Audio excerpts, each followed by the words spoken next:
Okay, so I remember you said that young Nigerians should be given the opportunity to immigrate, go out, explore other countries. Okay. And what would be your advice when it comes to settlements? Because it's natural here for parents to say, okay, relocate while you are young, go, but carry spouse, carry partner, join body as you dey go. Don't just go there alone. Is that what's your opinion on that advice? So young Nigerians should be allowed to travel. There should be no restriction. In fact, if I were in government, I would help them travel. So let me tell you why. Look at the countries in the world today, like India, Philippines. One of their greatest sources of foreign revenue is through remittance.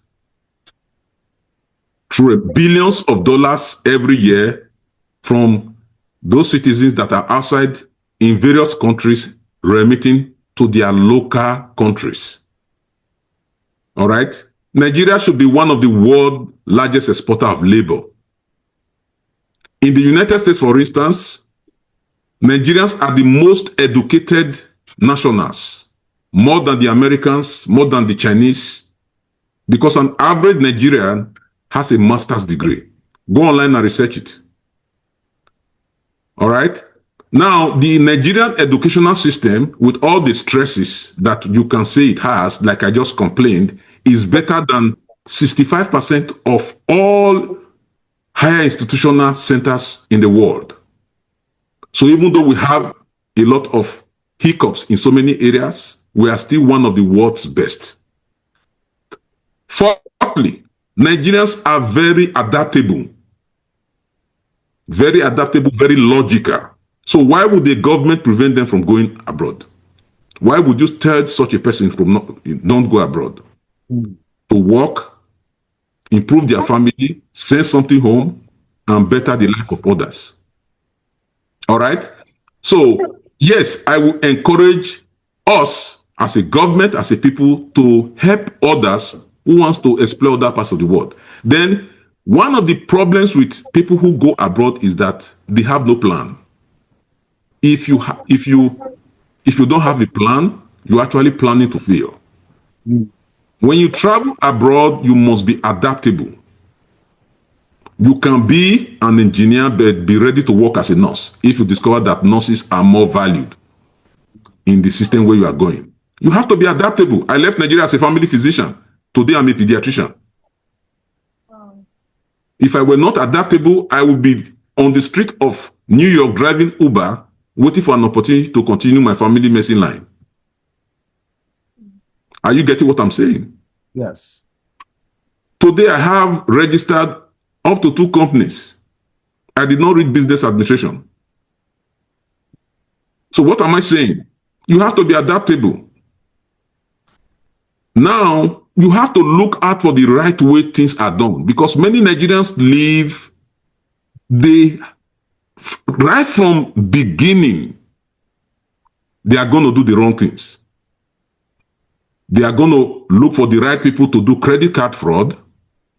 They are going to look for the people when they get there who will help them settle, but actually who will introduce them into all kinds of racketeering. They do not spend the same energy focusing on things that can work, like education, training. Most of the countries outside Nigeria are countries that are based on certification. For you to be a painter, you have to be certified. You can't just jump into somebody's house and start to paint. So those are the things. Now, another option is this. You might be a graduate, look for skills, learn skills. Australia is looking for people who weave hair and dye hair. They are not looking for nuclear physicists. So the kind of skills Australia is looking for now are people who can dye hair, people who can do fish farming, not astronomers. I want us to hold there a bit. Okay, we're going to come back to this line of thinking because there are questions related to that later on. Okay. But say the primary thing here is, what will you advise such a Nigerian? Okay, he's ready to adapt. He has done the research about getting married in Nigeria first before going, because that's the common advice. No go alone, no carry somebody, join body. Like, they believe that getting married abroad is so hard, settling down abroad is so difficult. So So when it comes to what's your marriage, advice on that? sorry for interrupting you. Now, when it comes to the area of a life partner, Yes. all right,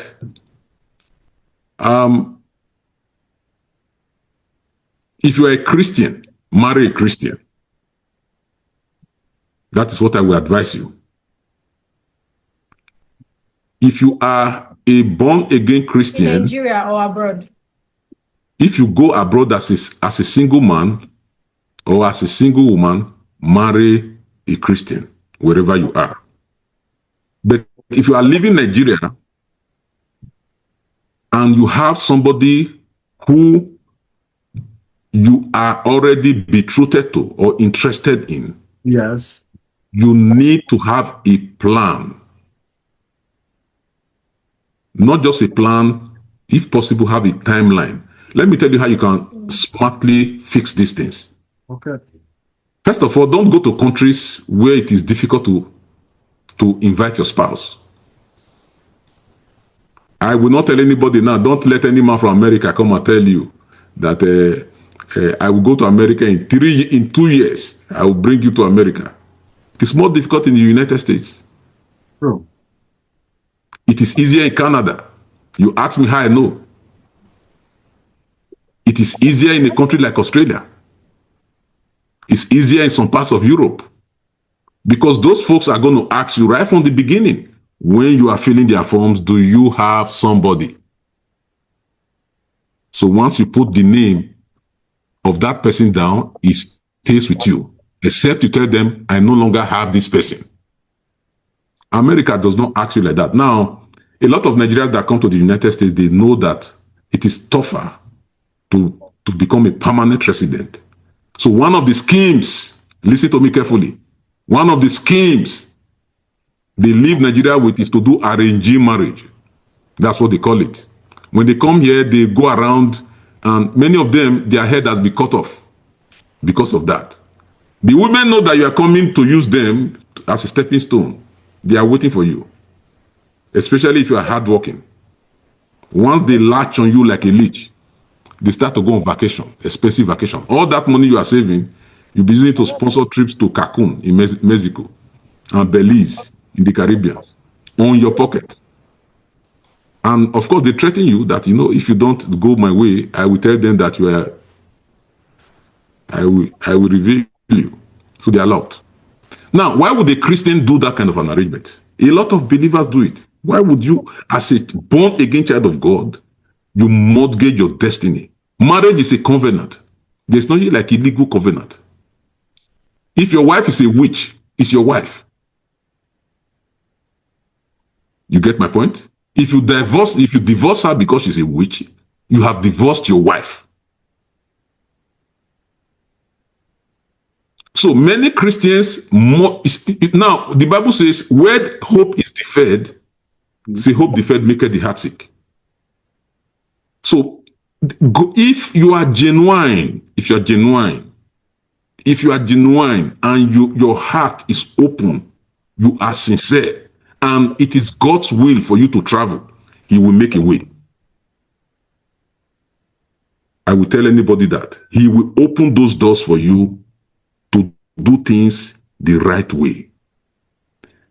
If I'm a young man, I would rather spend time looking out for scholarships where I can legally go into any country, studying to do well in my test.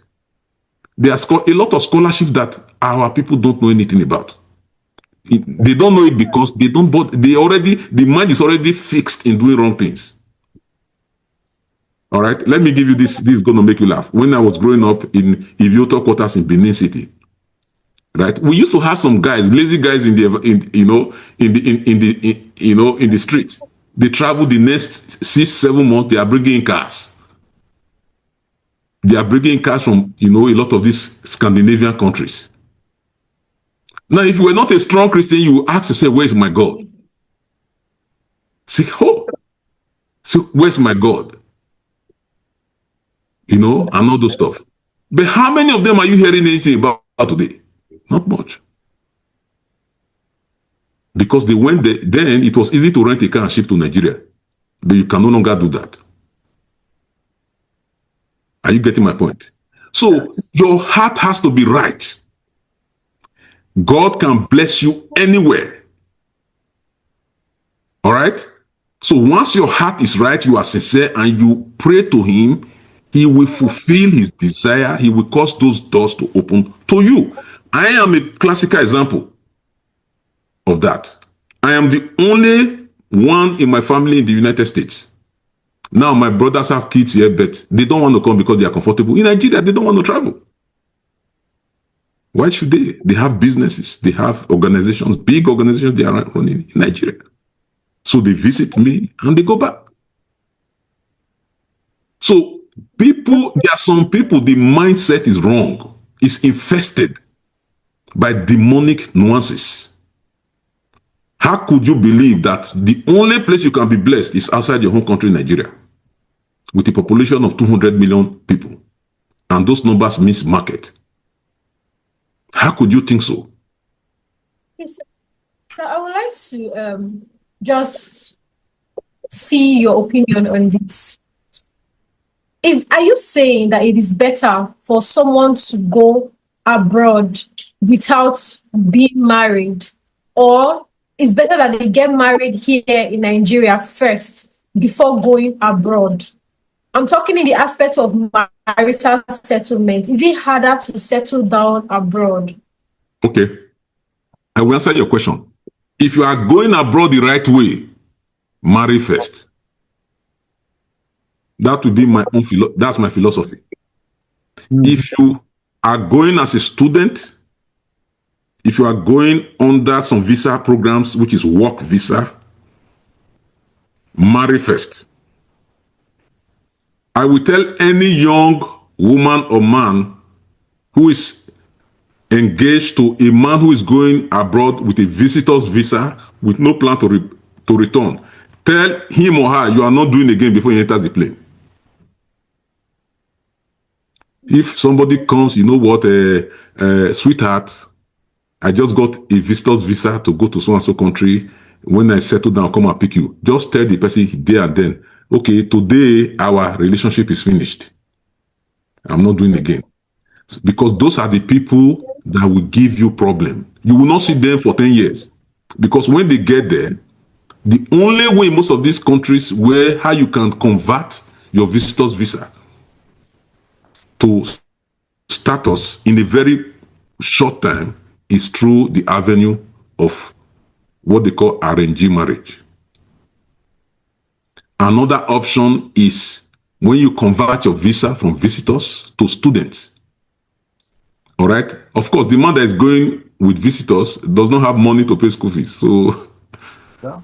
you know, it's not going to do anything. He's just going to go there, run around, look for one of these folks, you know, and take them to court, swear an affidavit, and he'll be calling you, don't worry, things will be okay. He will not tell you he has 3 children already. And you see one man or woman waiting for a spouse that's abroad for 10, 12 years, not showing up. Occasionally, some of them walk out, but you know the bruises, the pain, the penury that goes with it. No responsible young woman or man with all your mentality intact should allow anybody to subject you to those kind of pressure, especially if you are young and resourceful. Wow.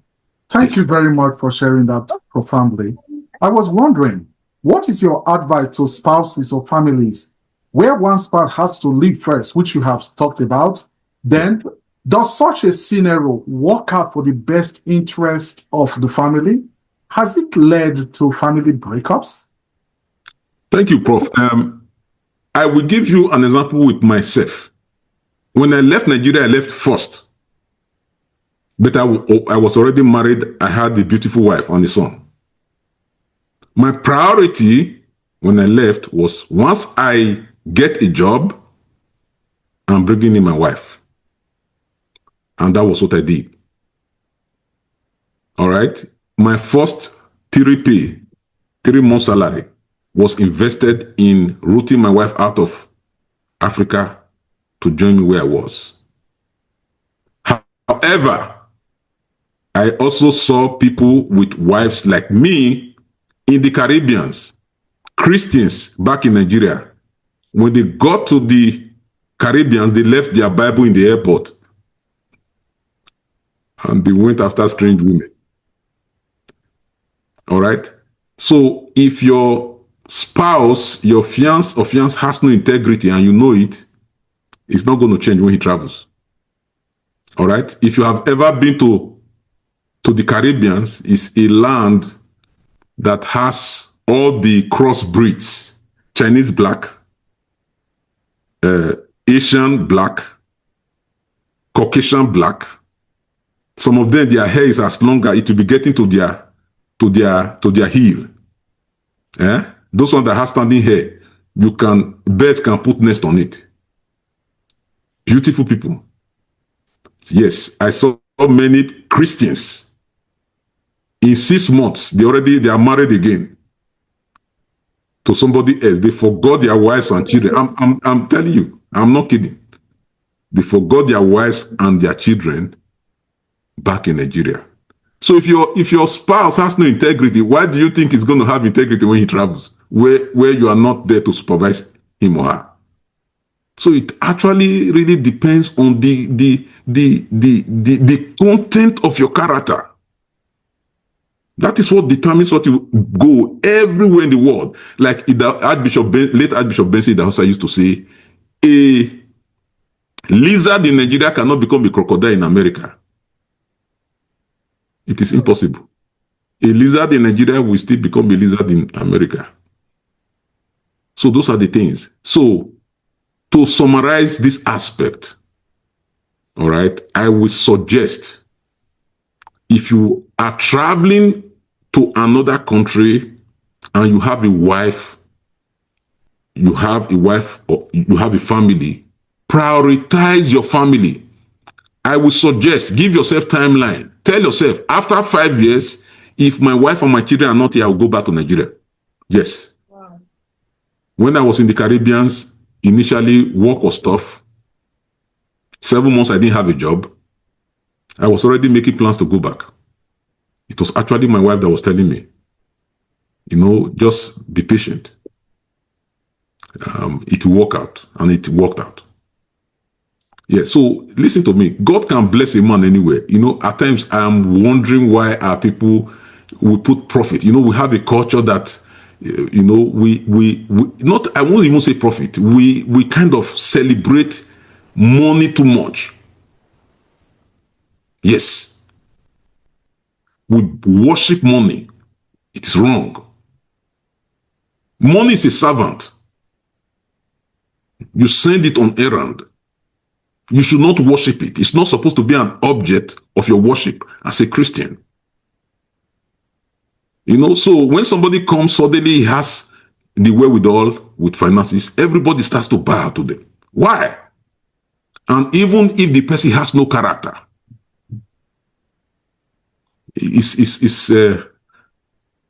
an aberration. It's a travesty.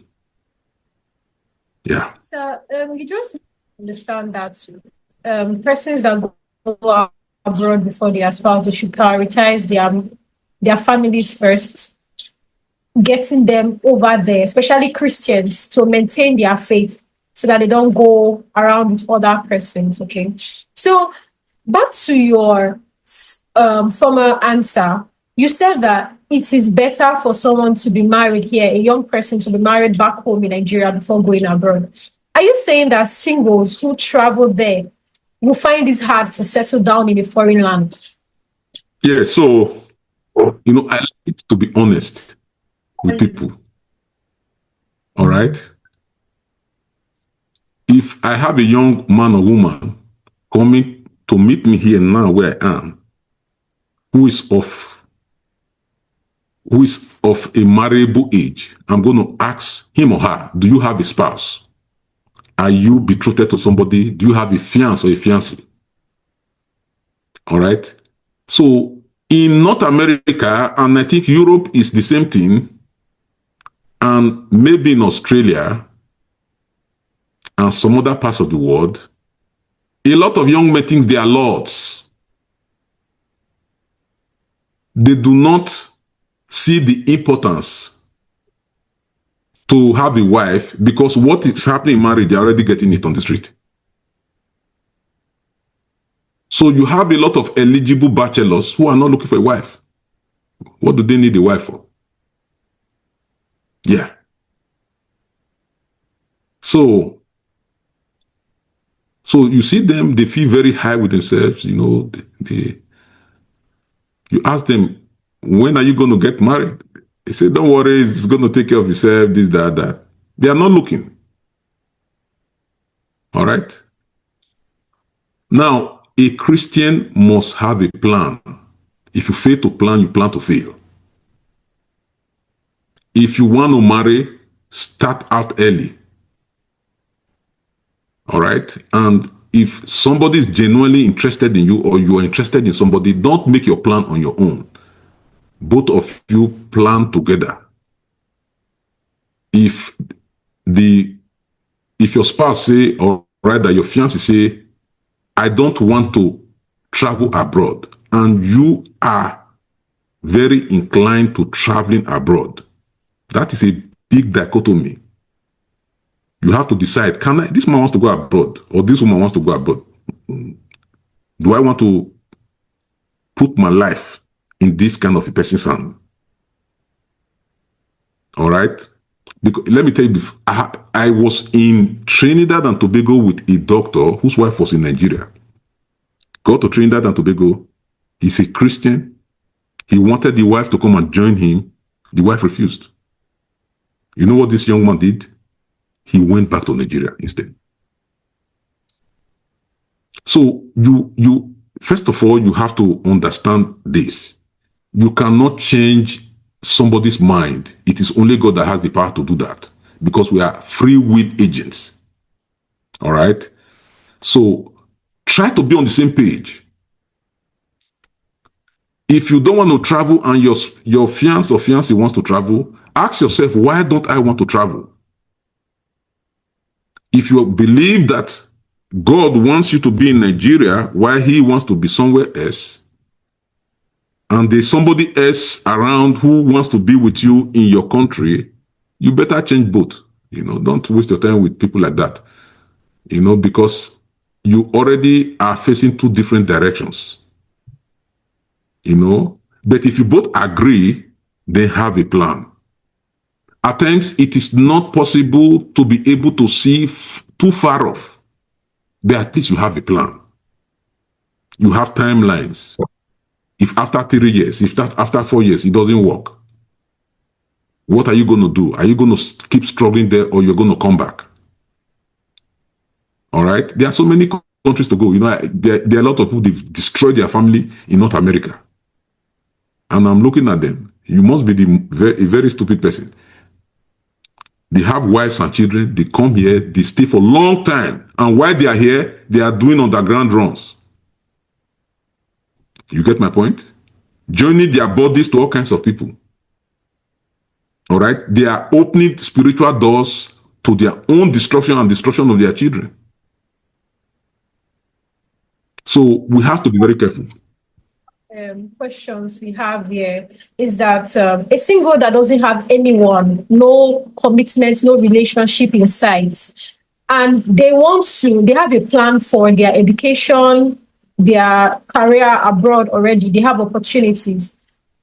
Will you advise them that they should prioritize looking for a partner in Nigeria first before traveling abroad, or they should just go ahead with the opportunities and hope that God will do something for them in that foreign land?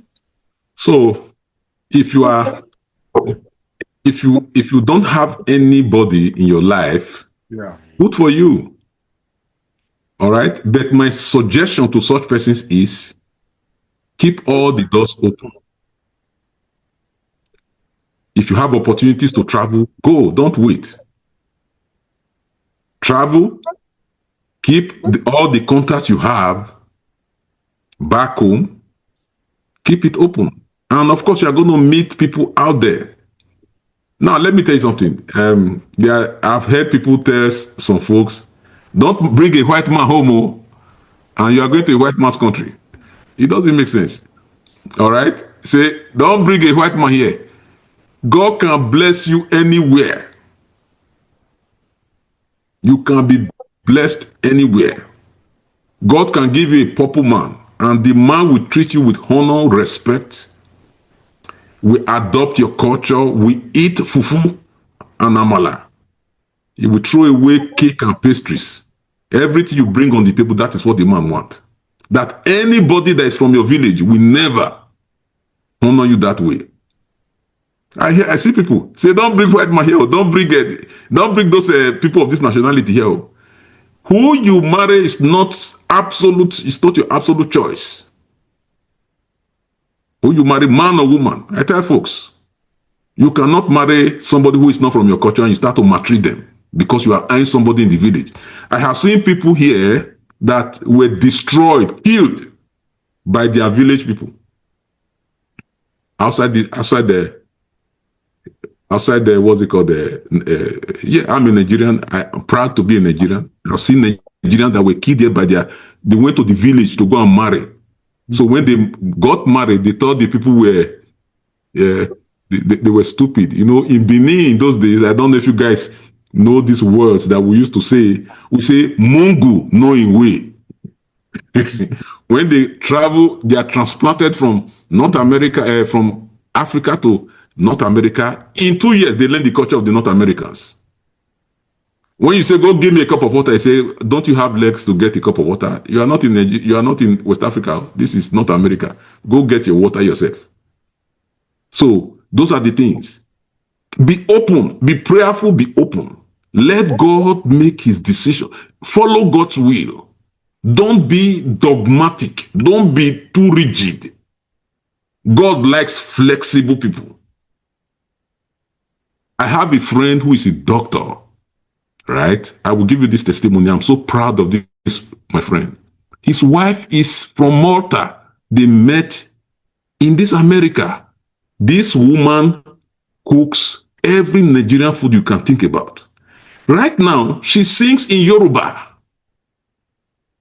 She was not born in West Africa. She releases musical album in Yoruba. He so much appreciated this man, incorporated his people and his culture. Now he's releasing albums in Yoruba, and those are investment worth thousands of dollars. Somebody who has never, ever, who was not born in West Africa, singing in Yoruba. It's not that she can speak Yoruba, she learned the language. Why? Because of the respect for the husband. So I tell folks, don't put yourself in a box. Don't put yourself in a box.